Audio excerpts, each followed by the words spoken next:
All right. Hello, everyone. We are officially live, and today we're going to be talking about 14 huge mistakes to avoid when buying a franchise. So, this is a really important topic, as you can imagine. I literally just had a conversation today with a franchisee who said, I found out today, this person's already bought the franchise brand.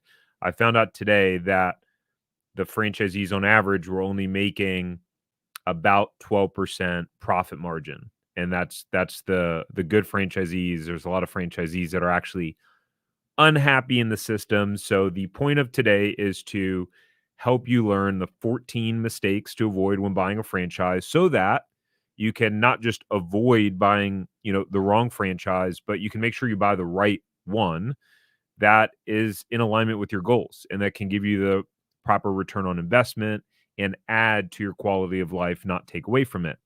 Now, I do 100% believe that franchising, and I have a whole slide deck that I'm going to walk you through. It's actually um, pretty extensive. So we're going to talk about some good stuff. Let's see. Let me go ahead and share that real quick. So this is what we're going to cover today, and hopefully the top's not cut off. I think we should be. Yeah, I think we should be okay. Um, but there are over four. In case you didn't know, there are over 4,000 different franchise brands. And food, like most people think of food when they think of franchises, there's franchises in every industry you can imagine. So I'd say probably out of the 4,000 different franchise brands that are out there, there's probably only about 20% of them are actually solid, strong, proven, solid track record of franchisees that are happy and profitable. So let's talk about how to catch that and how to make sure to avoid that. So we'll go ahead and dive in. So, like I said, although franchising is one of the most proven business models in the world, every year franchisees fail, and every year people buy franchises that they regret. And so the reality is, there are 4,000 franchise options, but most of them won't meet the criteria that you're looking for, and many of them don't have a track record of happy and profitable franchise owners. And sometimes it's actually the ones that have the biggest names that are actually the worst to buy. Sometimes it depends. We'll walk through that here. So, and I pulled this out of one of our programs that we have for clients. So it's talking about the entire section of finding the right franchise. But our focus is helping people reduce their risk to ensure that you make a decision that sets you up for success when buying a franchise. All right. Um, by the way, all right, let's just dive in. If you have any questions, Mitchell, what's up, man? If you guys have any questions, go ahead and drop them in the comments towards the end. I'll see how many of them that I can get to and answer. So drop any questions that you have. And as you're tuning in, actually, let me know what city and state that you are tuning in from. That would be awesome. And we're going to walk through this one by one. This is actually, by the way, out of our Franchise Buyers Academy. We have this is like one little segment in it, so you can check that out if you want kind of the shortcut to all of this. Let me just drop the link there for you while we're going through with this, and then we will get on with the show. What's up, Jerry from Tampa? I'm in Orlando, so not too far from you. Ahmad in Fresno, cool, California, 3 hours 3 hours ahead. All right, so let's dive in. And again, if you guys have any questions, go ahead and drop them as a comment, and we'll go over it. Antoinette, Woodbridge, New Jersey. That's funny. I grew up in Woodbridge, Virginia. Sweet. Let's rock and roll. So, one of the first mistakes to avoid, and they will get deeper and deeper. Some of these may seem like top level things, but some of these are going to be like pretty technical. Whoops. There we go. All right. So scouring the internet, Googling what are the best franchises or what are the best, franchises in this industry or what franchises make the most money. The reason why this is a huge mistake is because the information that you get is never going to be really detailed or accurate, right? And there is no quote unquote best franchise. So the way to think about it, and really at when everyone and their mom who's marketing franchises or trying to generate leads of franchise buyers, they're all paying for that search term. So you're not getting the most accurate information. What you're getting is the businesses and the companies and the franchises that can pay the most amount of money to rank the highest on YouTube. Typically, you're going to get the best marketers. And so the way to think about the best franchises, something what I call my profitable franchise formula, there's 4 components to it. And so like that, this is one of the questions that I hate the most when people ask, what are the best franchises? Because it's like, well, what's the best for you? Because a franchise that, as an example, we recently had a client that bought a B2B franchise, business to business, right? But this individual has like really great relationships in the community. They love talking to people. They love meeting new people, and they're totally fine with sales and going out there and I don't want to say knocking on doors, but drumming up business, right? But for you, you may be someone that the idea of that sounds terrifying, right? So although that franchise can show great financials and show that they're making a bunch of money, right, in their FDD, but if everything that it takes for you to be successful as an owner are things that you hate doing, then it's not a best franchise anymore. So it's got to match your skill sets, right? If you're introverted, operationally minded, you want to make sure that you're buying something that matches that. Number 2 is that not all franchises perform well in different markets. I experienced this firsthand. My California store crushed it. My Florida store did not crush it.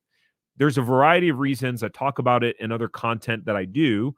And I've talked about why from a deeper standpoint, but turns out the market demand was very different in where my second store was, right? And then the third thing is profit potential. You have to verify that there's profit potential on the business, and it's got to be a business you believe in. When you just wind up buying a random business that you just think you can make a bunch of money in, that's a recipe for disaster. So that is number 1. And actually, while we're doing this, I'm just gonna let's see. Do I have a ticker? Okay. So as we're going through this, by the way, we have something called the Franchise Buyers Academy. It takes you through not just mistakes. This is a small portion from the Franchise Buyers Academy, but everything you need to know about, if you should buy a franchise, how to make money owning franchises. And you can go check it out at franchiseempire.com/FBA. It's incredibly detailed. Let's go into the next one. And then let me just look into the comments real quick. We got Leo from Toronto. Cool. We got James from Woodbridge, Virginia. Cool. That's where I grew up. Awesome. All right. So looking at the top franchise 500 list, right, as a way to find good franchises. Guys, so the way that these lists are, so again, remember in the beginning, we talked about there are 4,000 franchise brands, right? The top franchise 500 list are basically what are the biggest franchises? What are the biggest franchises that have the highest total amount of sales and the highest number of franchisees? Now, you would think, right, in theory, you would think, okay, the franchises on these lists are the best opportunities out there for me to go out there and buy so that I can achieve my goals. So usually when we talk to people, there's 2 different scenarios. Number 1 is actually there's a couple different scenarios. Number 1, I totally want to get out of the work that I'm doing now. I work as an employee. I want to be full-time as a business owner. I'm ready to just make the leap right away. So I need a business that I know can replace my income. It's got to have a track record of that. I'm going all in right away. Second scenario is individuals that go, hey, I want to supplement my income. Either I want to transition first and build up the business for a couple of years, keep my job, and then make the leap, or they're just looking for additional income. And then the third situation overall are entrepreneurs that either want to expand their portfolio, they built a business on their own, and they don't want to have to do it again, or they want something that complements their current business. And so what happens is a lot of these franchise 500 lists, they're essentially paid marketing list, right? And so just because Taco Bell and McDonald's shows up on there, well, there's most of the franchises on there, there's probably not any availability A lot of them cost millions of dollars to get open, and it's just the wrong way to find a good franchise that's good for you. So I want you to eliminate the thought of what are the best franchises and replace it with what are the best franchises for me. Okay? Whoops, what happened there? I just pressed a button on the wrong screen. All right, there we go. We're good. So what you want to do instead is you want to use a proven process, just like buying a home. So as an example, when you go to buy a house, you typically, right, you want to get broad information around categories like, hey, okay, maybe you want to know the general best areas to live in, right? But then you have to actually go see and check them out and create a criteria, and you follow a proven process. So you don't just randomly drive around looking at homes, or I don't know, do you? Do you guys just randomly drive around in neighborhoods? You're like, I want to buy a house. Let's go see what's available. And you just drive around for hours and hours and hours looking for sale signs. No, the proven process in buying a home is you reach out to a real estate agent, right? Or a realtor, and you create your criteria. Hey, I want a house that has 4 bedrooms, 2 bathrooms, and it's got to have an office too because I work from home. It's got to have a backyard fenced in because I have a dog. A pool would be nice, but it's not required. So you create a criteria, right? And then you follow a proven process. So that's what you want to do when buying a franchise. So like our Franchise Buyers Academy has a process and a criteria that you create through there, so that if you wanted to go do it on your own, as an example, you could. The other thing you can do is you can work with like a franchise broker or franchise consultant, right? They generally act as like a real estate agent, and they'll go out there, help you create a criteria and kind of find franchises for you. The tough part, well, mistake that we'll cover further along into this is that unfortunately there are a lot of like franchise brokers and consultants out there that'll just show the same 3 to 5 franchises to people, and you're not getting a good representation of what's actually available. And nowadays there's folks pushing a lot of emerging brands right now, which emerging brands make me a little bit nervous. Like maybe they're doing something different in the marketplace, but they don't have the proven track record yet. I tend to like blue chip franchises. That's what I gravitate towards overall. The challenge is sometimes there's not territories available. So one of the things that you can do, by the way, is if let me take this banner away. If you wanted to see, by the way, what franchises are available in your market specifically, and set up a free call with a 15-minute call with our team, you can go to franchiseempire.com/check territory. And that way you don't have to like scour the internet, and like our team knows what franchises, like what their numbers are, because we can see all those things and we research them, etc. So I'll switch that back over to that. All right. I see some questions. I got one question popping in again. As we're going through this, if you have questions, please drop it in the comments. I'll see how many I can get to before we wrap it up. So, what's the third mistake? And again, we're going to get more deeper, more technical as we go along with this. The third mistake is completely overwhelmed and confused by the sheer volume of information and do nothing. This is something I see all the time. We actually have people that reach out to us that they go, I've been looking to buy franchise for years now. And I'm like, why?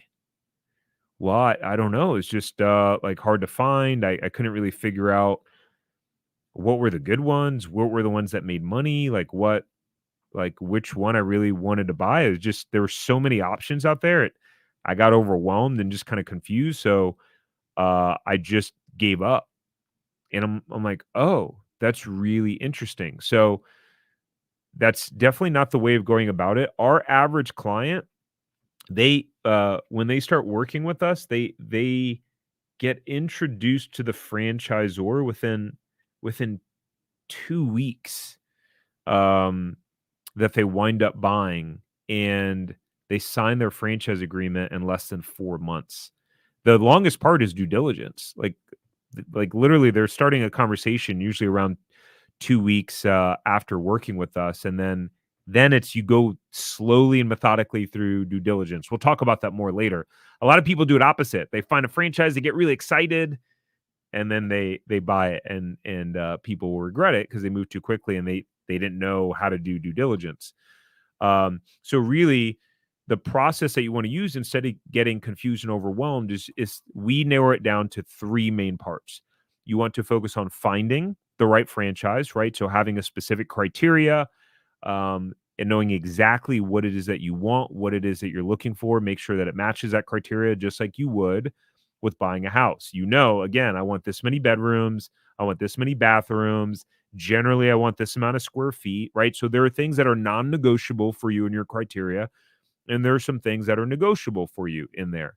It also requires a little bit of introspection on your part and some analysis so that you can figure out, okay, what problems do I want to solve in my marketplace? What aligns with my skill sets, my goals, etc. Then once you've narrowed down to three franchises, so our advice is never vet more than three franchises at one time. And you want to go deep rather than wide, meaning in due diligence, you don't want to just casually do your due diligence. You want to dive full in. And we'll talk about a little bit about how to do that in a minute as one of the mistakes. Because really, you want to get as fast as possible to what's called franchisee validation. That's when you get to the point in the process of looking at a franchise that you get to talk to the other franchise owners and you can find out what is it really like owning this business. Are you actually making the amount of money that the franchisor says I can make or the FDD says I can make, etc. Right? Um, and then after you sign your agreement, you want to get launched properly. So there are three distinct phases, and people mess up at either phase. I've seen people that chose a great franchise, but then they sucked at the launch part because of a variety of issues. But well, that's another thing. That's another topic for another conversation. So like in our zero to profitable franchise system, which is like our flagship process that we use with our clients, we have a very specific due diligence and vetting process that we walk them through and that we help them through. So there's none of this like getting confused and overwhelmed because you have a methodical process. If that makes sense. This is another mistake I see is that people will wind up working with franchise consultants and brokers who just push the same 3 to 5 franchise brands. This drives me crazy a little bit. And I saw this. So my background is financial planning. For anyone that may not know that, I had my investment licenses for 15 years. I got my investment licenses starting when I was 19 years old. Series 6, Series 7, Series 63, Series 66. And so I was a financial advisor for many years, and I would see it with financial advisors. You'd have advisors that they had like the same 3 investments that they'd pretty much recommend to everyone. And, you know, there's hundreds, if not thousands, of different investment options out there. And I thought it was a real disservice to clients, like narrowing it down to this cookie cutter approach. And so what happens is there's franchise consultants and brokers who, number one, never have owned a business in their life. So I just think that's a little bit ironic, personally.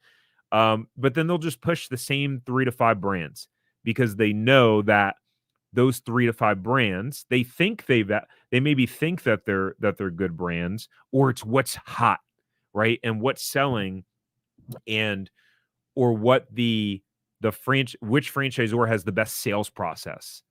You know, because anyways, so you really got to make sure to do your homework there. So the solution to that is number one, choosing one franchise broker. Like shopping around, working with multiple at one time is like it's like inappropriate. I see people do it all the time. You choose one.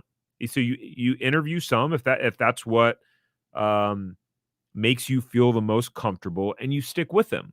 Like imagine you're working with multiple realtors at the same time, like having multiple people show you houses. That's not how it works. There's a professional etiquette for some people. For whatever reason, when people look at franchise brands, they're like, I'm working with multiple different brokers. I'm like, what?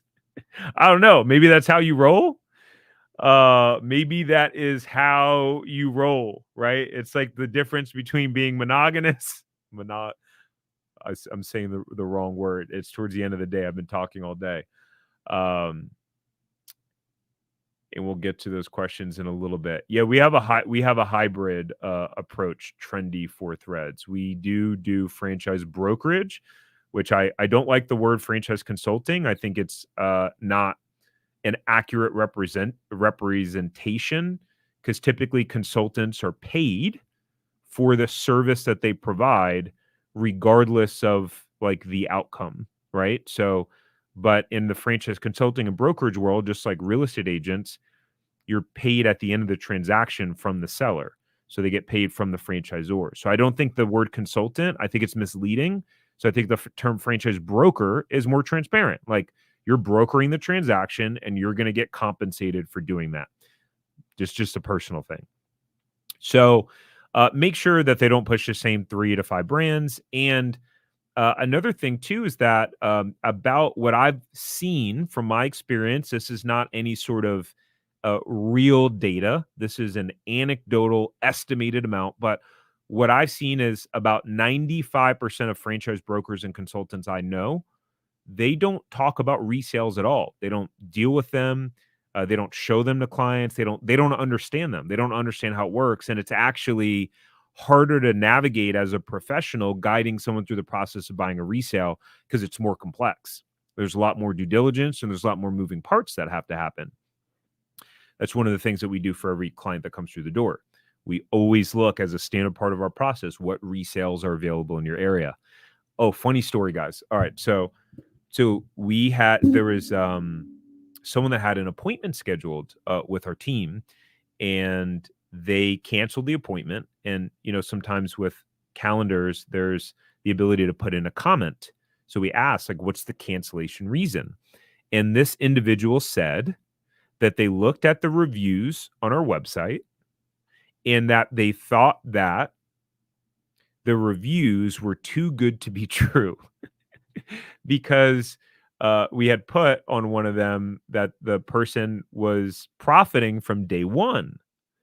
And I guess we do live in a world where there's a lot of skepticism now, because there's a lot of crazy claims that are made.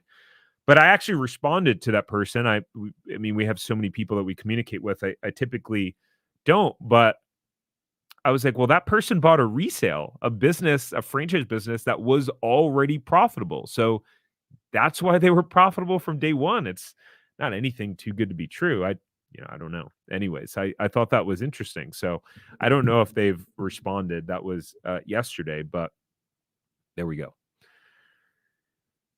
Okay. Let's see. And maybe I'll pause in the middle and do some questions. Let's go through a couple more. All right. So having preconceived notions about what type of franchises they want and being closed off to other options. Have you guys ever experienced this before? Like, I'm curious, how did you wind up learning or getting interested in franchising? What I've learned over the last almost 4 years of now running this business and helping individuals find, vet, and launch franchises is that a lot of people wind up seeing a franchise that they like. Either they have an experience as a customer or a client, and they go, "Oh, that'd be cool to own one of those." And that's how a lot of people get into like the conversation or interest of buying a franchise. And so, like, we'll have people that'll come in, they're like, "Yeah, I only want to buy, I'm interested in food franchises." And it's like, oh, "Okay, interesting. Like, tell me more. Why?" And what a lot of people don't know, as an example, this is a mistake that I made. When I bought my franchises, I was locked in on food and juices and smoothies. This is part of why I teach all of this now. And so for anyone, I had an appointment with a guy. He actually became a client, and I think he said this term in the nicest way, but he was like, "You're a guru now." And I'm like, one, no, not at all. And I don't claim to have done everything right. So if you're looking for the person that goes, "I've done everything perfect in business and franchising and I'm the most successful person," that's not me. I'll just be like 100% transparent. I'm very clear about that. I've made a lot of mistakes. And so my intention in putting out this content is to help you avoid making mistakes and some of the ones that I made.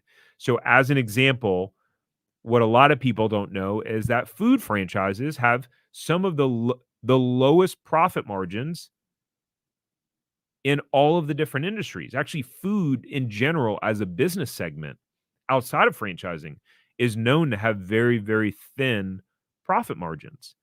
And so sometimes they have really high, a lot of times really high startup costs too. So typically, unless you're going to be an owner operator, you just so happen to find a food franchise system that has higher profit margins because of a variety of things, you really need to have at least 3 to 5 locations typically in food in order to make any sort of meaningful money. And a lot of retail models are like that too. So one of the things we have in the Franchise Buyers Academy, as an example, which is like a little intro course, a $27 course that we have teaching people the ins and outs of franchises. It's like over 4 hours of content. Took me months to create. I think it's crazy that we we offer it for $27. But one of the things we cover there is the sales to investment ratio. So we talk about with retail brands and service brands, what are the ratios that you need to look at in terms of what the cost is to the average sales in the FDD and the item 19 if the franchisor shows that. Okay, that was the perfect segue. You would think I know exactly what's next. I don't, because it's been some time since I created this. All right. So, what you do want to know is you want to understand the difference between buying a service-based franchise and a retail-based franchise.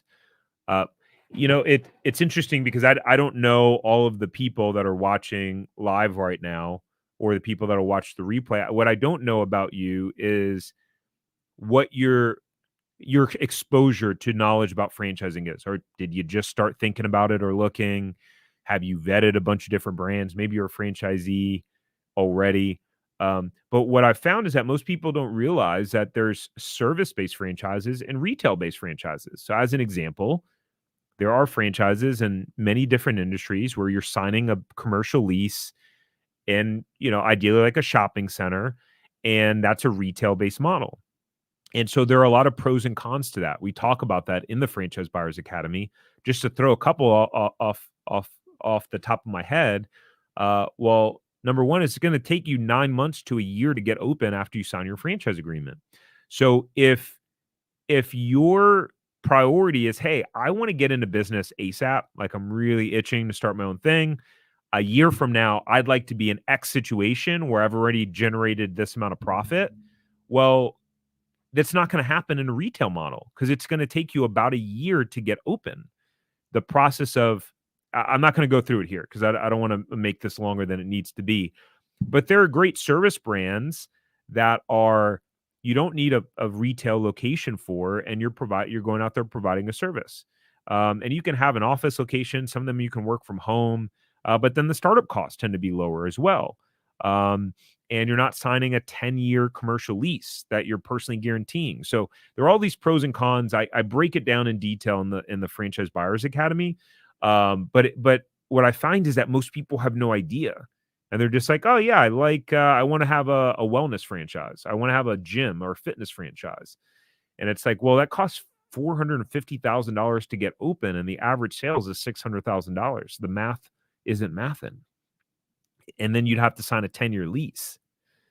So it doesn't make sense. Hopefully this is all right, so let's pause. I see we have some questions. Let's pause and take some questions for a second. So, all right, Apex, what are some here? Ooh, I can do this. I forgot about this. All right, cool. What are some of the few franchises that are in most demand, would you say, are in Florida? Do you think home care services or cleaning has good overall general numbers based on statistics? I mean, Florida's so broad. I mean, it just depends market by market. As an example, we're here in Orlando, pretty close to Disney, and I was just talking to my wife about this. There's like 4 3 or 4 IV drip franchises within like a quarter of a mile in this specific area. So if someone was really fixed on, hey, I really want to open up an IV drip franchise, where they shoot like the vitamins in and stuff like that, one of those wellness ones, it wouldn't be in this area. So sometimes you have to give up one of the things that you want. You're like, I really want to open one up, but I want to open it up here. Well, I wouldn't recommend that with all of the competition that's there. So you just have to find a different area and territory. Um, Home care services, obviously, Florida has like a high senior population. Cleaning, I mean, I think there's some opportunity for home services. Again, it's very like market specific. So, but home services is overall very attractive right now, I would say. Senior care is it's a tough business, but I know some franchisees that do well in the senior care space. But again, this is where your skill sets and just how you're wired as an individual has to match up with the business. Like a guy that I know, a franchisee that I've had on our podcast, the Franchise Empire Show, he's built a very successful senior care franchise. Um, but he loves people. He loves building relationships. He loves the marketing aspect of going into different, um, having to go build relationships in the community and network. Like he loves those things. For me, I don't love those things. I can't stand it. So, like, that wouldn't be a great opportunity for me, even if the market demand and the opportunity is there. So it looks like, hey, you do asphalt and seal coating, right? So I would imagine that if that's your core business, I'd want to find a business that complements that business that you have there. If you're looking for a franchise, that's typically my advice for entrepreneurs. I could keep like going down the rabbit hole with that, but let's go to the next question. Ahmed said, "What are blue chip?" I said blue chip. CHIP. So if you've ever heard the term blue chip stocks, that comes from my financial advising days. Those are stocks that are typically on the S&P 500. So like you'd think of like a General Electric or Apple or like some of these bigger names. And so that's why you'll see like in our franchise Buyers Academy on our page for it. Can you see this? No, I'm not sharing the. Hold on, I'm gonna change up the screen real quick for a second. Let's leave that question on Chrome tab window.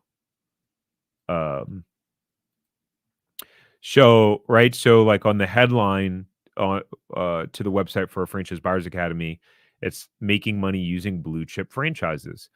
And when I talk about blue chip franchises, I'm talking about like highly proven franchise concepts. So, highly proven franchise concepts that have a tangible track record that that franchisees have been successful with.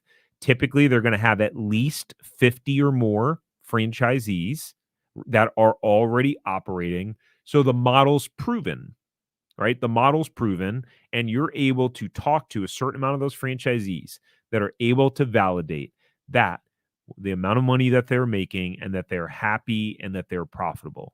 To me, those are blue chip franchises.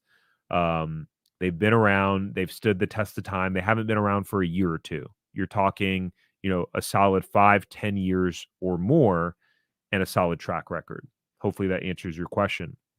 All right, I'm going to answer a couple more questions, and then we're going to keep hitting the rest of the mistakes. So, here's a question here. Do you think Crumble is a fad franchise or something here for the long haul? Ooh, Jerry, that's a good question. So, for whatever reason, people love or hate Crumble Cookie. Um, I have a video on TikTok that got like almost 400,000 views about Crumble Cookie, which is wild. I've heard anecdotally from individuals that system-wide sales are dropping. I don't know that to be accurate or true. I have not looked at their most recent financial disclosure document. So actually, I want to do that. I haven't looked it up in a bit.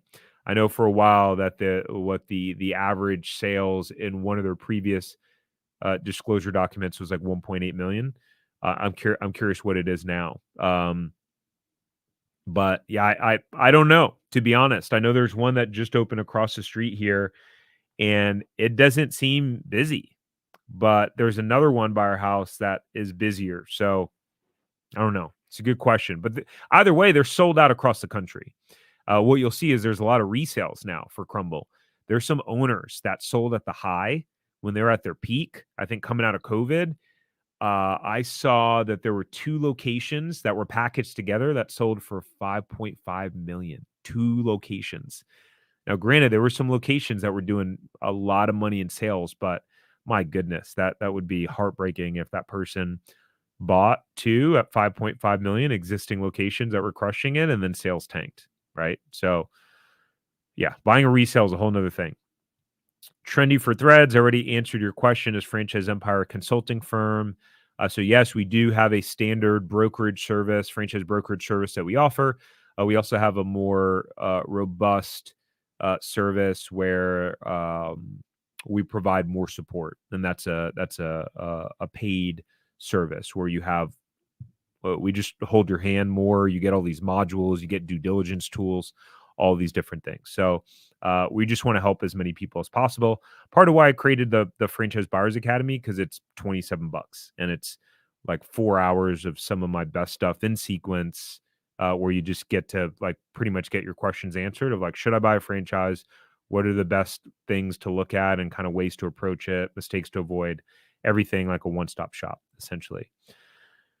Okay, I see some more questions. I'm going to continue on with this for a second. I'm going to jump back to some of the other questions that have popped up. So not getting any help in the process and trying to do it all by yourself. So in my experience, we used to have like this pretty robust due diligence service that it was like a paid consulting service for people that already found a franchise and was already in conversation with them, and um and then we'd help them do due diligence, like hand hold them through it. What we found, and what I found, is that every time people go out there looking on their own for franchises, about 90% of the time they were looking at something that was stupid. That was like it blew my mind. Like, why in the world, out of the 4,000 options out there, why would you want to put your life savings into this? I'm talking about people finding food franchises that have one franchise. And they're like, I love it. It's so awesome. The owner's so great. I want to be a franchisee. I'm like, that is a really dumb idea.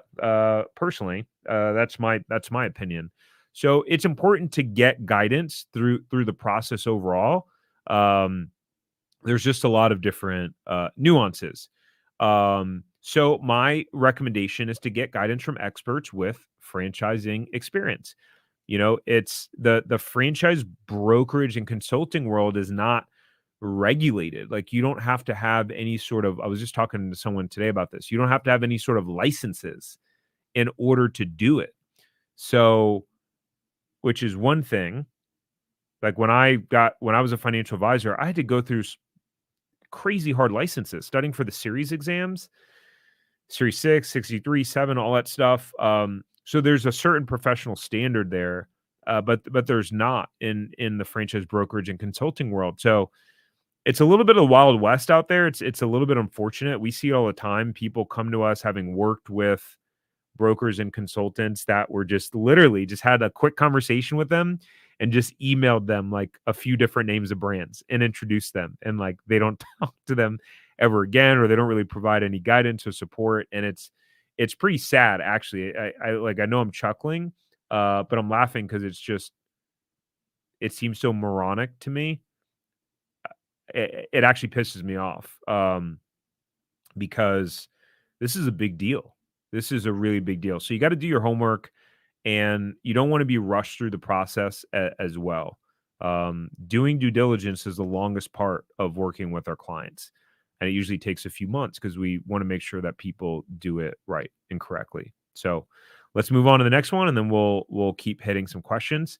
Another key one, guys, is this is a basic one, but it's choosing a business because you love the products as a customer. Anyone been guilty of this yet in terms of franchises you were looking at? Look, at the end of the day, enjoying a product or a service is completely different than running the business operation. So this was part of our reasoning and getting into the juice and smoothie space. Although I had some other better legitimate reasons as well, like the market demand was there. There was a tremendous amount of pent up market demand. Um, but part of it was like, oh, we make juices and smoothies at home all the time. Guys, like building out a $340,000 store and overseeing that and having a staff of 15 people and being open 14 hours a day and having food and a walk-in freezer and a fridge and having a team of teenagers or kids that are in college, and it's totally different. Just because you like sipping and consuming the beverage, running that operation is it's just night and day. So don't choose a business just because you love the product as a customer. It certainly could be one of the components, right? You could say, "Oh, I had this great service and I think the service makes a lot of sense in my market," right? Um, but generally it's about so here's another story. So I talked to a guy recently. This guy's super successful. He owns a actually I have my card right here. I just saw him today. He owns a brokerage company helping people buy apartment buildings. And so if you're watching Joe, it'd be funny. And so he's very successful, and he at one point looked at an Orange Theory franchise. Now, Orange Theory is probably the most prolific fitness franchise out there, and there's franchisees that have done very well with that brand. Um, but it's not complementary to his business at all. And so but that the reason why he was looking at it because he was like, "Oh, I love going to Orange Theory. Their workouts are great. Their system's great." Blah, da, da, da, da, da. Well, it turns out he probably would get his best bang for his buck and investing in a franchise that's complementary to his existing business, right? So what you want to do is you want to use a proven process like the profitable franchise formula, which I talked about before. So as opposed to just being like, oh, I love that product or service, let me buy it. You have a specific criteria, right? So that criteria is skill sets, belief, demand, profit potential. All right, we're gonna dive into some of the other juicy ones. So we'll hop in quickly. So the next one is choosing a franchise because you see them opening up everywhere and they look busy. This is a pretty simple one to debunk. Uh, there are some franchises that grow really fast. For whatever reason, they catch fire. What happens is they sell faster than franchisees can get open. And so what happens is um, there's not as much of a track record as you think. And, this actually happened with, I heard that this happened with some Crumble locations, which was, when they'd first open up, there'd be all this people would flock to it. And the first, couple months, they'd be slammed. And then sales would slowly taper off as the excitement kind of dwindled down. And I guess maybe as people felt guilty, realizing that the serving size they post on their wall for 150 calories is actually for a quarter of a cookie. Who eats a quarter of a cookie? So realizing that the cookies are, 6 to 800 calories, they're like, I don't know, maybe I'm not going back. Or maybe they go, okay, I spent the $5 for a cookie. It's not worth the hype or the buzz. But guys, there's economics to these businesses. Just because a business looks busy doesn't mean that they're profiting. Like, it doesn't mean that the economic model of the business makes sense. There are businesses and business owners that I've talked to where I'm like, you look slam. They're like, yeah, but I'm not making any money. I'm like, what do you mean you're not making any money? Well, because my costs are this and my costs are this, or my rent's too high. So what you need to do, again, comes back to proven process. You need to use a proven process, and you need to talk to at least 5 to 10 franchisees before buying. At least 5 to 10. We have people that they'll come in and they're like, yeah, I know a franchise I want to buy. I'm like, oh, cool. Awesome. So, did you get the FDD yet? Like, what did the FDD say? Like, oh, I don't have the FDD yet. Like, hold on, but how do you know you want to buy the franchise if like the document that you're supposed to do your due diligence with, you haven't even got it? But okay, all right. Besides that, so how many franchisees do you talk to?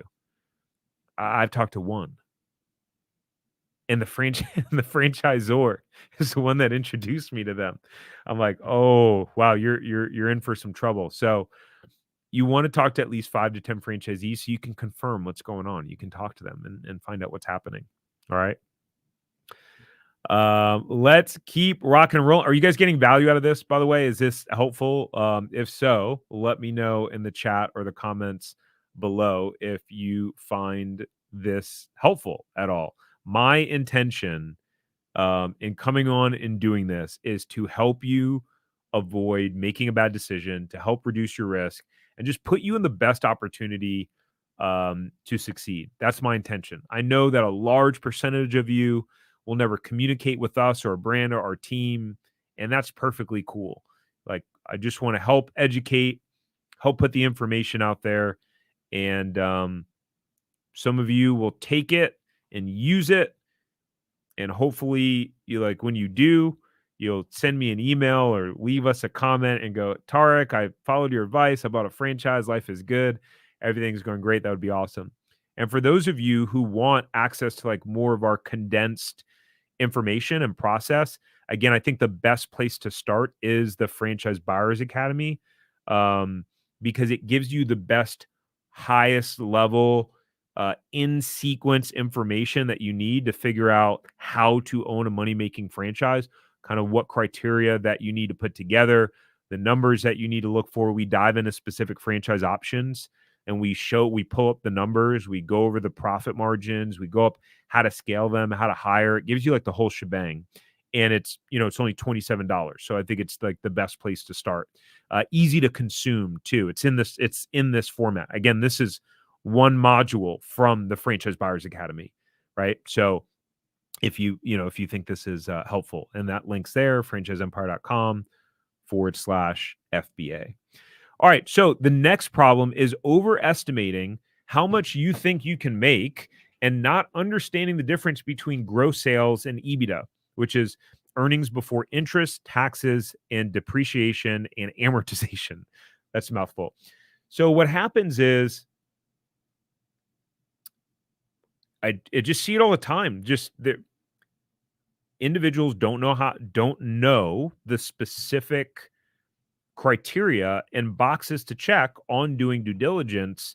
And so they just kind of wing the due diligence process, or they see in the FDD that, hey, the business is making X number of dollars on average, but there's a lot of asterisks and it's actually not really representative. They're leaving a bunch of franchisees out and they're just figuring out a way to report the best ones. Or it'll show that, hey, like the gross profit margin. And that's what I meant to put, not gross sales. I meant to put gross profit margin. So gross profit is just the number after your cost of labor and your cost of goods. There's still all of your other operating expenses out there. So people will see that there's a 60% gross profit margin, 50% gross profit margin, have no idea what that means. And part of why I can say this is because literally 10 years ago, before we bought our franchise, we signed a franchise agreement in 2015. 10 years ago, in 2014, I was scouring the internet, trying to look for franchises, doing it the wrong way, seeing these gross profit margins, like $400,000. You're making the gross profit margin? That's crazy. People are really making that much money. I had no idea. I didn't know. I didn't know what that term meant. I didn't know how it works. Now, some of you may think, Tarek, you're stupid. That's silly. Of course, we know what gross profit margin means. You'd be surprised. A lot of people don't. And if you already do, you're that much further ahead in your ability to then do due diligence, right? So you got to know the difference between some of these terms. That's one of the things we cover in the Franchise Buyers Academy too. I walk you through all of the terms that you need to know so you can be educated. Here's my theory, and here's the reason why I post some of our best content for free online, like this stuff, is because my belief is that to lead with education. The more education you have, the more knowledge that you have about how to go through the process, the do's and don'ts, the pros and cons, the formulas, the ratios, seeing behind the scenes how much money some of these franchises are making.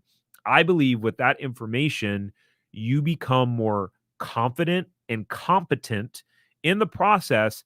And through that confidence and competence, you're able to make a better informed decision, thereby reducing your risk and increasing your likelihood that you make the right decision and pull the trigger on something that will help align with your goals. That's my theory overall. And unfortunately, there's there's a lot of there's a lot of stuff in the franchise sales industry of just trying to get people to the finish line as quickly as possible without doing all of the homework and due diligence. And I just personally, I don't believe in that. So I guess whatever. And I plan on being more outspoken about this. Like, I plan on being more outspoken about what my beliefs are and protecting franchise buyers, because I'm tired of getting emails from franchisees that, we've never worked with, are like, "Hey, I'm struggling," or, "I bought this franchise and it's not performing well." And there's some people where, as an example, I was in Boca, South Florida, this past weekend. I met a guy, super talented guy, had a great corporate background, and he bought a food franchise, and he's there working behind the counter in the food franchise. And he let us know that, confidentially, my wife and I, we got talking to him, that he was going to be selling the franchise. And I would imagine, I understand why, knowing the food business, the lower profit margins, and that it was him and his wife working in the business.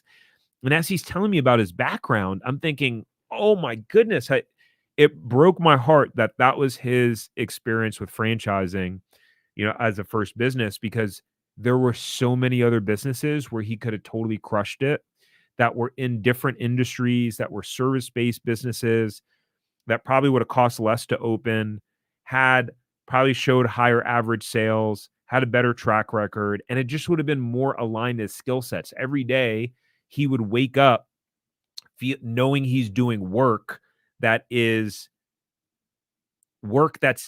in align with his purpose, or just work that he's good at and that he's excited to do, as opposed to being behind the counter of a food franchise taking orders, right? So, um, the way to solve that problem and mistake that we were talking about, by the way, is to just do a pro forma. A pro forma is a spreadsheet of financial projections. There are ones that are super complicated and complex. You don't have to do it. You could do a back of the napkin pro forma, right? Where you're estimating, you're just projecting out numbers. What do I think my sales would be? What do I think my expenses would be? In order to get that sales projection, what's my average ticket, meaning average amount that my customer pays me? How many of those do I need in order to do that? How much do I need to spend on marketing? You just basically estimate and project all of the numbers. Guess what, ladies and gentlemen? I didn't do this before buying our franchise. We signed our franchise. So this is where I say that I'm not the guy that did everything right. I'm the guy that made mistakes. And I'm like, hey, learn from my mistakes. Because we signed our franchise agreement, and then the franchisor gave us a pro forma, and they're like, fill this out. I'm like, what is this? And it looked very complicated. I had no idea what it was, how to fill it out, how it all worked. And after I actually did it and looked at it, I was like, oh wow, I wish this would have been helpful to see and go through before deciding on buying the franchise. And so now, as a part of our process, and we work with clients, my advice is that you must do a pro forma before you decide on a franchise. You must do it. It is a requirement. Whether you actually do it or not is on you. You now have the information. You now know that that is one of my due diligence requirements, is you must do a pro forma. And so if you don't do it and you buy a franchise and it turns out it doesn't, meet your needs, or it wasn't what you thought it was, well, that's on you. You now have the information, right? We have a few more, and then we'll dive into the rest of the questions. This is going a little bit longer than I thought, so thanks for hanging around. We still have a good amount of people hanging around live. So number one is not not number one. So the next mistake is not having clarity on how much money you can actually profit and how your ownership style and funding method impacts your profitability. This would be a pretty in-depth one to unpack. Since we're running out of time, I won't go too deep on this.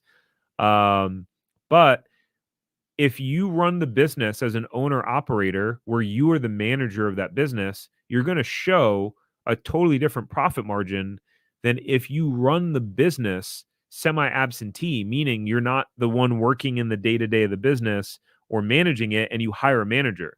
So if I hire, a manager to run my store for 40 grand a year, because I'm still working my job or doing something different, well, I'm obviously going to profit less in that business because I'm paying that manager.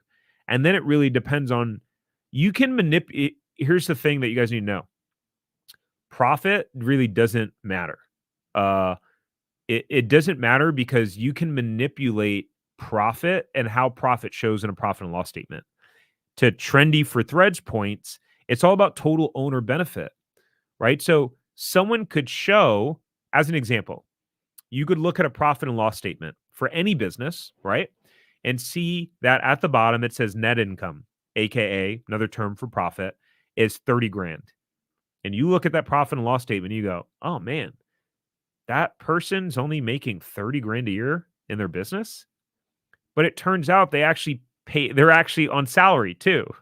So their W-2 wage that they pay themselves is, let's call it, maybe that's 80 grand.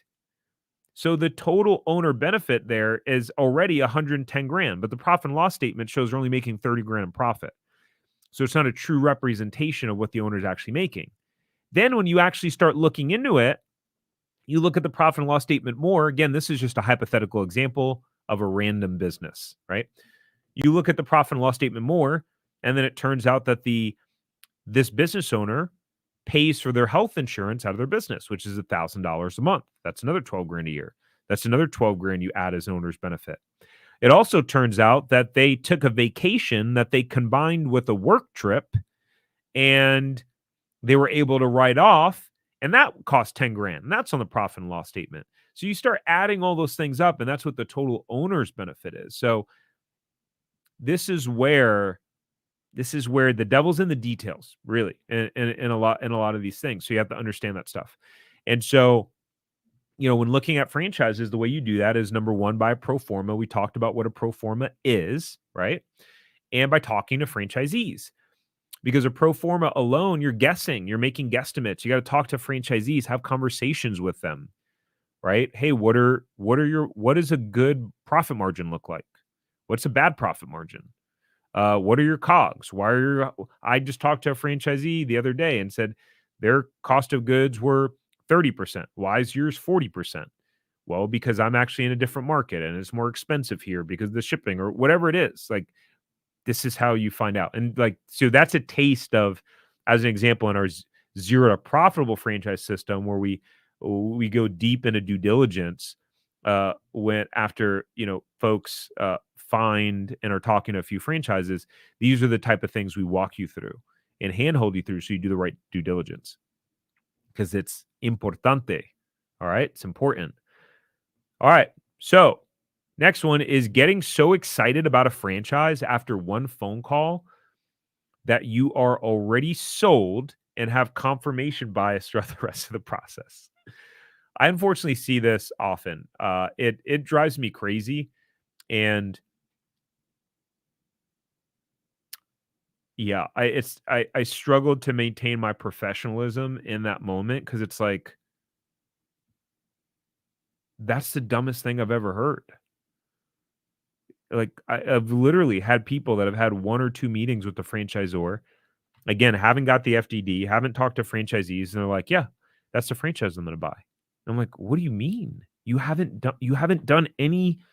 checked any of the due diligence boxes." And part of it is just that people are uneducated, right? They just don't know. They don't know the process.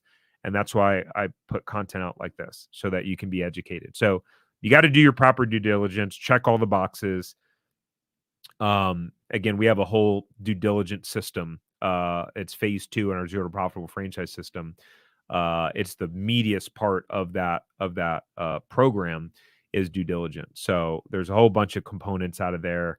on doing that in terms of reviewing the FDD, talking to franchisees, how to navigate that whole process, putting together the Proforma, a lot of specifics and nuances that it just would be impossible to go through here. And literally it's hours of content that I've made walking our clients through it. All right, next question. Next mistake is not understanding the step-by-step on how to analyze a franchise with the profitable franchise formula and never feeling confident about making a decision. Some of this, like, they're overlapping, right? They're overlapping mistakes a bit, but at the end of the day, like, you have to use a proven due diligence process. The main 4 tenets of that process is the profitable franchise formula, which we talked about earlier here in this live, right? Which is belief in the business. It has to align with your skill sets. You have to verify the market demand, right, in your specific market. And then the profit potential. You have to verify the profit potential of the business. I think I talk about this more in just a second. Another mistake people make is hearing that a franchise is making a lot of money, but having no data to back it up. I mean, what more do I need to say about this? Data, data, data. Franchises have something called the item 19 in the FDD for a reason.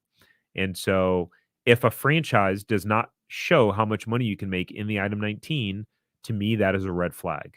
That is the opportunity for them to brag about the track record of their franchise and what it produces. So if there's no item 19, that would concern me. Right.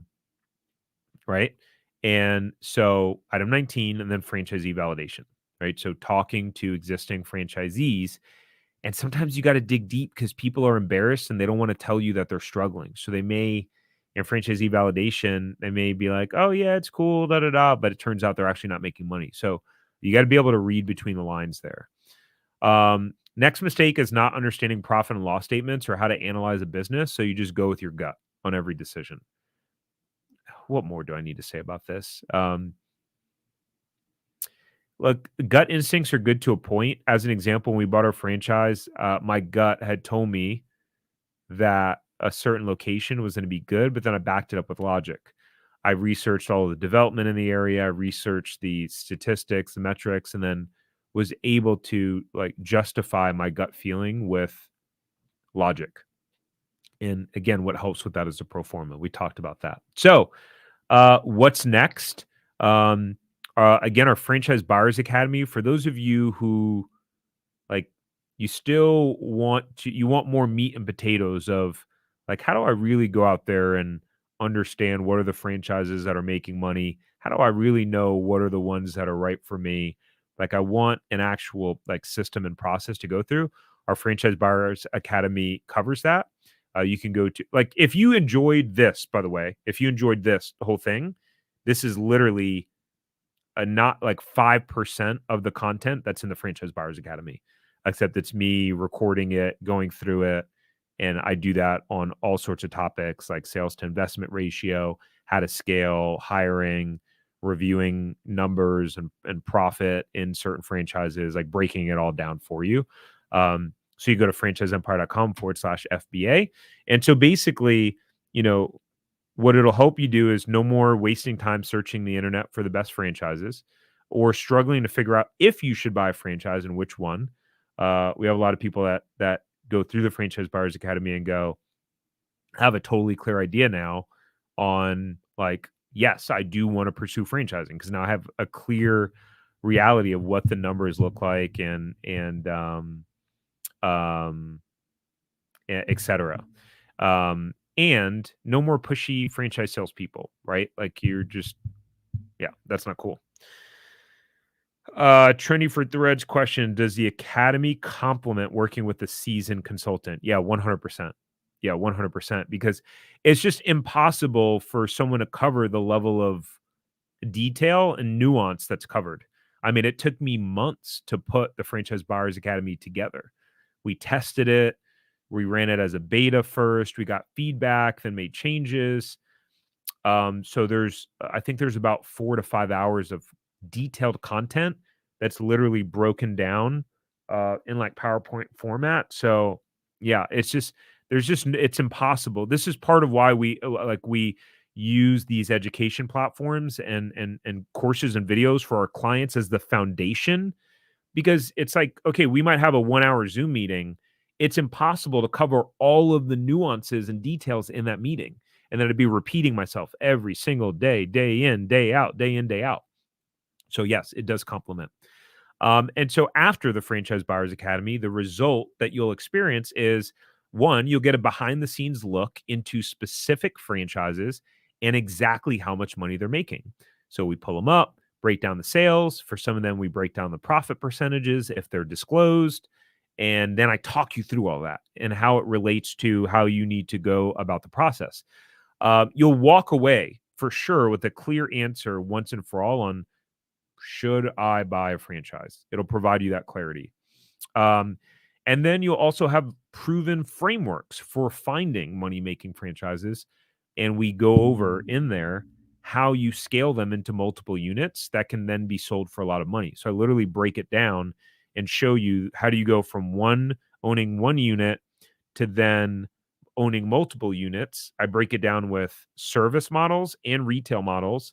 I explain how that funding process works, how it has to be staggered out. It's like, I think it's actually pretty cool. I nerd out on this stuff, by the way. This was Rodney. He had posted in a Facebook group that we have for some folks that he said the Franchise Buyers Academy was one of the best courses I've taken since researching how to start a franchise. As a matter of fact, it's one of the only courses that takes a deep dive into how owning a franchise can either benefit you or not be a good fit. Yeah, actually, that's a good point. It's not a fluff course. Like I lay out the pros and cons very clearly. So it's not the whole time being like, hey, franchising is the best thing since sliced bread. On the contrary, I wanted to lay out something so that people could save the time and not have to waste the time of doing a bunch of due diligence on franchises. So yeah, it's a good point. And the course had meaningful insights with real life experiences that had a lasting impact.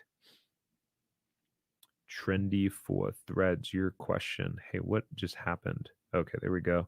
What's the average time to complete the academy? I think there's a total of about around 4 hours worth of modules. They're broken down into maybe like 15-minute chunks at a time, 15-20-minute chunks. So we've had people that literally enrolled and finished watching it for the end of the day. It's all really just dependent upon you and how you want to consume it. You get lifetime access to it, so you can go through it, watch it as many times as you want. You can speed it up. So when I consume a lot of content or watch things, especially educational things, I'll put it on 1.5x speed or 1.25x speed. Just because sometimes like I tend to talk slow. And some people do. So it's like I just want it at a quicker pace. And then this was Mark. Actually, Mark went through the Franchise Buyers Academy, got so much. So Mark was trying to figure out, did he get laid off? I can't remember if he had gotten laid off, but I know he was in between jobs. And he was trying to figure out, he's like, I got 10 more years left in my career. I'm trying to figure out, do I want to go the franchise route? He's very analytical, right? So he's an engineer. So he wasn't going to go start a business from scratch. He didn't want to go do that, try to figure all that stuff out on his own. He didn't have any business experience too, right? Been an engineer all his life. So he decided that he was trying to figure out that, or should he go get another job and spend the last 10 years in a job to then retire and finish his career? So I was like, I mean, that's a good question, man. Like the only way to like really figure that out is to dive deep and like get some more education. Like in a quick conversation, I can't give you the answer to that. Only you can make that decision. So he went through the Franchise Buyers Academy, got so much value out of it, wind up deciding to work in our more robust zero to profitable franchise program. And that has a money back guarantee. So there was basically like no risk for him for that. Cause it was like, hey, if you wind up deciding franchising is not right for you, you can get your money back. So, but he went up working with our team, and within, what was it, like 2 months, 3 months, he wound up buying a franchise. We were all shocked because he just was so decisive. And I think part of that was because of the process and all the education he got. But, he said that he would recommend it for anyone interested and looking to get a solid foundation on what's involved. And He said, I had an interest in franchising before the course, but felt pretty unsure about it. And like, how does one make sure that they're not making a mistake when buying a franchise? And what do I not know that I should know? And he said, after the course, I can see that one can actually chart a clear course towards deciding if franchising is right for them, how to maximize potential for success, and what the next steps might be. He posted that in the Facebook group, uh, like before he even started working with us as a client. So this, like he posted this before he started working with us as a client. So way before he actually wind up buying a franchise, which I thought was pretty cool. So, cool.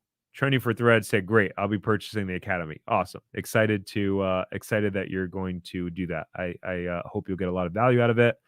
All right, let me hit these last questions real quick, which was, how do I feel about UPS and FedEx? I don't believe FedEx franchises. I think they're all corporate. I know UPS franchises. Um, I mean, the real money in UPS is working with business owners, um, and small business owners, and like printing materials for them, banners, there's not much margin in the drop off business. They're drop off sites for Amazon, so I know they have a lot of red tape. They're very strict. So there's some franchises that have more of a corporate environment feel, um, than others. So like UPS would be one of those ones where it's like you don't really get to decide on anything. Like you're going to do it this way, and that's the way you're going to do it. Some people are cool with that and like that style. So that's just like my overall broad opinion, on it overall. Do you think home services franchises like cleaning and junk removal will get saturated? Yeah, I think a lot of businesses will get saturated. I think it just depends on the specific market. So, this is where the advice that we give our clients and the tools that we give them access to are, we give them specific advice and guidance on how to assess the market demand in their area, and how to go through that process so that they can, validate if the proper market demand's there. Because guys, look, the reality is there are just franchises that perform worse in other markets or areas or cities because there's just too many competitors. There's more supply than demand. It's like a basic economic principle. Franchisors will lead you to believe that, hey, every market has the opportunity to be successful. And I mean, that's somewhat true, but you still have to do your due diligence. And again, I learned this firsthand, with our second location that had 4 competitors within like a 1.5, 2-mile radius, and we struggled there. And I had to bust my tail after buying that as a resale to increase sales 35%. Whereas our store in California, there was no competitors within a 5-mile radius, and we were busy from like day one. That contributed to it. People were driving from like, an exit or two away to come see us. Eventually a competitor did open up across the street from us, but they only did acai bowls. So because we were so robust in doing juice and smoothies too, and we had been there first, it helped.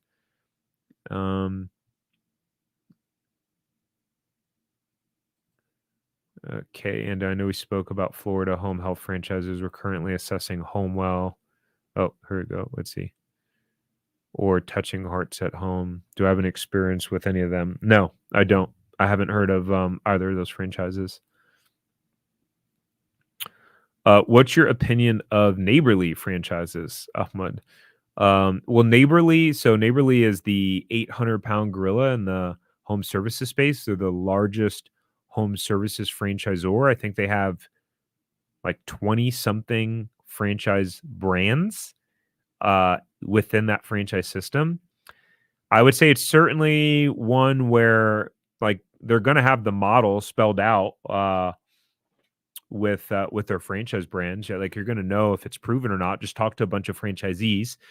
They're going to be probably one of the more structured and strict franchisors because of how large they are and how many franchisees they have. So, if you want a little bit more of a corporate replica environment, meaning just like, hey, things are kind of spelled out for you, then yeah, neighborly, yeah, could be a good fit. Um, they're definitely well respected, but you still have to do your due diligence. Again, like no matter the franchise, even if it's one like we do a weekly newsletter where we break down different franchises and we go over like how much money we pull up the FDD and like how much money they're making and stuff like that. And some of you probably have seen that. Even anything that we cover, like you still got to do your own independent due diligence, and you still have to validate that it matches the profitable franchise formula. So that you believe in the business, that it aligns with your skill sets, that the profit potential is there, and that the demand is there. So, yeah. Oh, wow. Lots of questions. Michelle, thank you. She said, I just got home. Best class this week. This was a good live. Awesome. I'm so glad. Um, Yesterday I was like, "Oh crap, I don't have a scheduled live. I got to figure out what I'm going to do it on." And so I'm glad this was valuable. Where can I find the link to buy the course? Um, it's scrolling at the bottom. It's franchiseempire.com/FBA, but I'll drop it here again as well. And that's the link. What do I think of Kitchen Tune Up? Kitchen Tune Up, I believe, is under the Home Franchise Concepts brand. So although I don't have a deep knowledge of kitchen tune-up per se, I know that Home Franchise Concepts, which is the parent company of Budget Blinds, I know that they're well respected and that Budget Blinds has had a lot of very successful franchisees.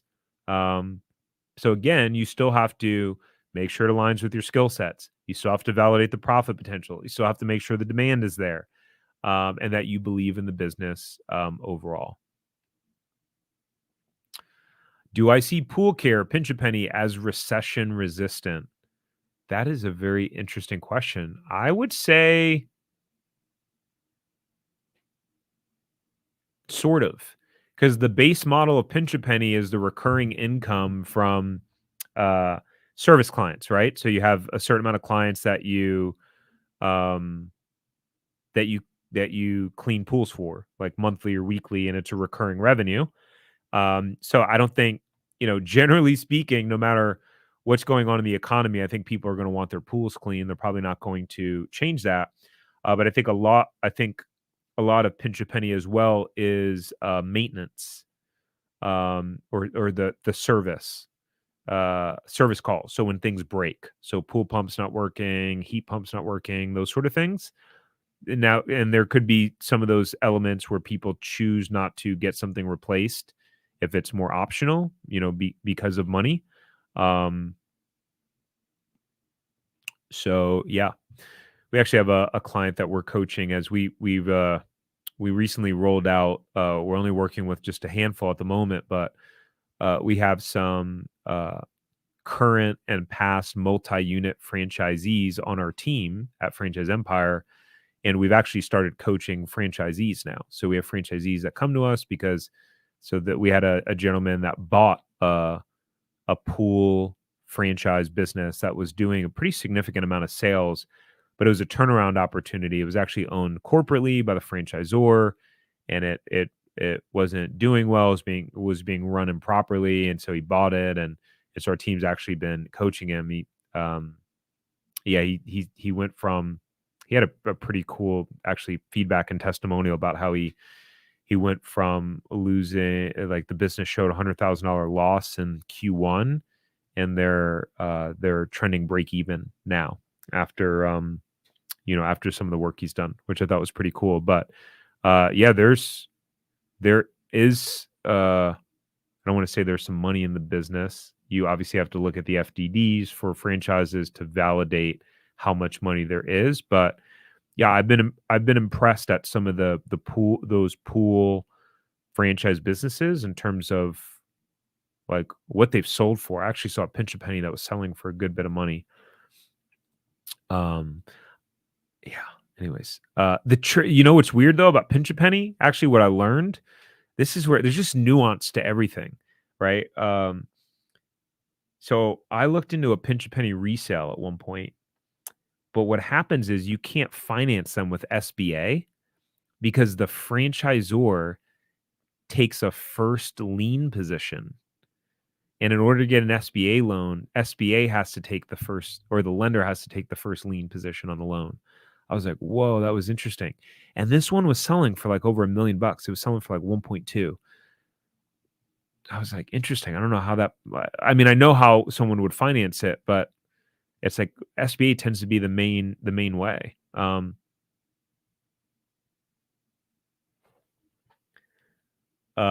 Let's see. We're becoming part of an emerging brand and tree service. What's your take on that? Also in roofing. Oh, that's a little bit too broad of you do your homework. My thing would be do your homework and due diligence against something that's not emerging. Like why choose emerging over something that's more proven and that has a longer track record? Like there has to be a very, very distinct reason why you'd be choosing an emerging brand. So that was this question here, just so you guys have a visual. Trendy said, I just got a notification that Crumble is going to smaller cookies to try to boost sales. Yeah, and they just did a whole rebrand too. I think they just rebranded to Crumble. So they're not limited to cookies because I think they're going to do other like desserts now. Which I mean, good for them. They're adapting, and that probably has to do with the stories about sales dropping. Again, I don't know. I'm now gonna verify that. Maybe I'll do a whole video on that of me breaking it down and looking at the numbers and stuff. I'm curious. Do you think pickleball franchise and industry is a trend and is not pride for long-term outlook? I have no idea. I was thinking about that in the car the other day, actually, because someone on our team loves pickleball. I don't know. Yeah, I just don't know. It's like, some of being an entrepreneur is rolling the dice a bit, even with franchising, like especially if there's an emerging concept, like, people that bought into Orange Theory, a lot of those franchisees did really, really well. And so it was like, will it be a fad? Will it stand the test of time?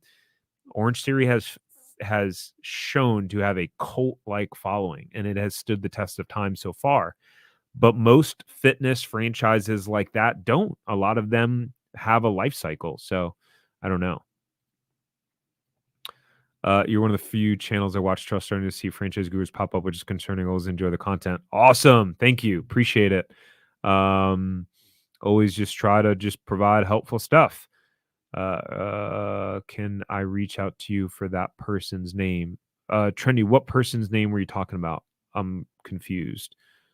What did I say? I've been talking for an hour and 22 minutes straight, so I don't remember. Oh, if you're talking about if you're talking about our client, probably not. Yeah, probably not. Yeah, I don't think so. I don't like to give out people's information. New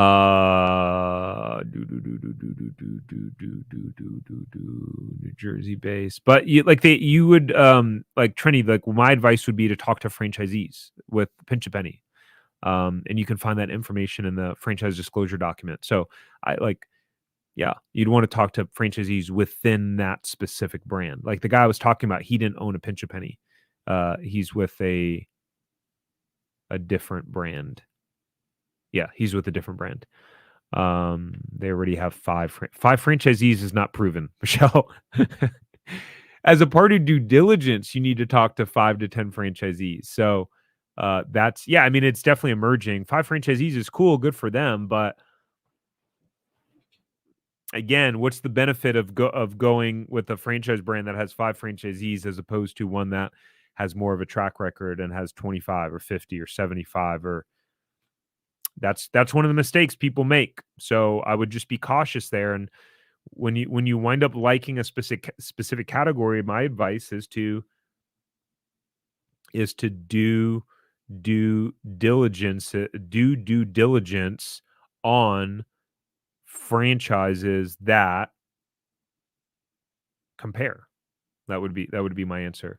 How many franchises do I currently own? None at the moment, in between opportunities. Yeah. So I'm always on the lookout, but my current business keeps me very busy and happy.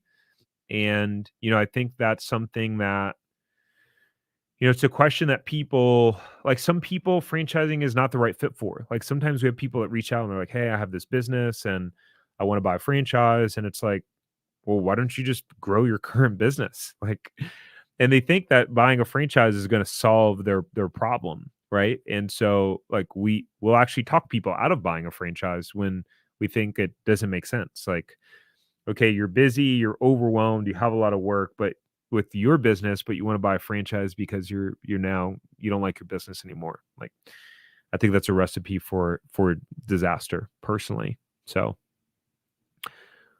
all right, ladies and gentlemen, that's it. I did not intend to go an hour and 25 minutes. It's 6:27 Eastern time. I am pretty sure I'm late for dinner.